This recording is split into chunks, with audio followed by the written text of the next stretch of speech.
Okay, I get it. Make the Italian guy from Jersey review the Mafia game. Well, I'm going to tell you what my daddy always told me. There ain't no Mafia. And my new flat screen fell off the back of a truck. I swear. It was fair game after that. Anyway, hey there everyone, this is Ray Carcillo from Classic Game Room, and today we're going to take a look at Mafia 2 from 2K Games for the Xbox 360. Mafia 2 was set in the turbulent time of the early 1940s in the US. Many men are serving overseas in World War II, some by choice, and others by ultimatum. Our main protagonist of the game, Vito Scaletta, falls into the latter. After robbing a store with his best friend and future mob legend Joe Barbaro, and getting caught in the act, Vito gives himself up to the cops in order to let Joe get away. Vito, due to his Italian heritage and bilingual skills, is given the option to serve in the US Army in Italy, instead of being sent to jail for a very long time. Not much of a choice, really, so Vito goes to Italy and serves for almost 3 full years before being grazed by a bullet and being allowed home for a couple of months on leave to recover. Upon returning home, Vito immediately contacts his old friend Joe to see what's changed in his beloved Empire City, a clear ripoff of New York City and a play on New York being the Empire State.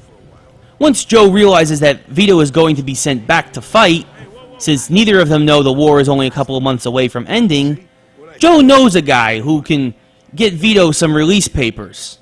By morning, Vito's commitment to the US Army is gone, and he now has to figure out how he's going to earn a living. At the behest of his mother, Vito is implored to stay away from Joe and find some honest work. But Vito's family owes a loan shark a large sum of money, and the only way to make cash fast back in those days is to do some shady business. Vito talks to Joe, and soon, Vito and Joe are on the fast track to organized crime.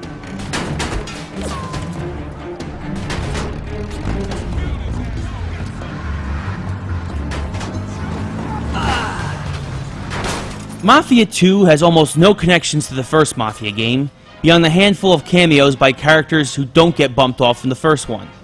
Otherwise, this is a completely new adventure set in the world of 1940s and 1950s organized crime. As Vito, you have to do a plethora of less than legal things, from robbing banks to jacking cars, while still being a nice little Italian boy that always comes home for Mama's Sunday pasta. As you and Joe start moving up in the underworld ranks, though, on your path to being made men, your crimes start getting larger and more grandiose. With Joe serving as the quote-unquote mastermind, things can get a little difficult, as more often than not, Vito is left cleaning up Joe's mess. Either way, if you're successful, as Joe puts it in the game, your champagne dreams will come true while it seems you've only got beer pockets. Mafia 2 feels like you're in 1940s and 50s New York, from street layout and car design to even the music and news being played on the radio. Reports from overseas about kamikaze bombings to Buddy Holly, Bing Crosby, and Little Richard pouring out over your car speakers. The atmosphere portrayed in Mafia 2 is all-encompassing and beautifully executed in terms of look and sound. Press Radio News. I'm Lowell Harris. The Soviets have attacked and captured the city of Elbing, Germany. A huge change compared to the first game is the fighting and shooting mechanics, specifically cover options given in a gunfight. Being able to duck and take cover like in most modern third-person shooters is affixed to one of the first game's largest critiques. On top of this, a bevy of guns current to the time period makes for some interesting firefights. There are few things more satisfying than clearing a room of your rivals out with a classic Tommy gun. Another awesome addition to the game is that there are now collectibles scattered about the game's 15 missions. Specifically, vintage Playboys, including pictures of centerfolds that you can actually look at. This, folks, is definitely not a game geared for little children, and the M rating should be heavily enforced. This is a great incentive that definitely ups the replay value for the single-player driven experience.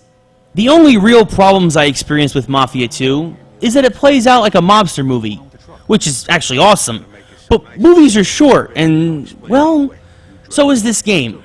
15 missions should only take you about 10 hours to complete, even on hard, And most of them are mundane tasks that don't involve any fighting. Just move some item from point A to point B.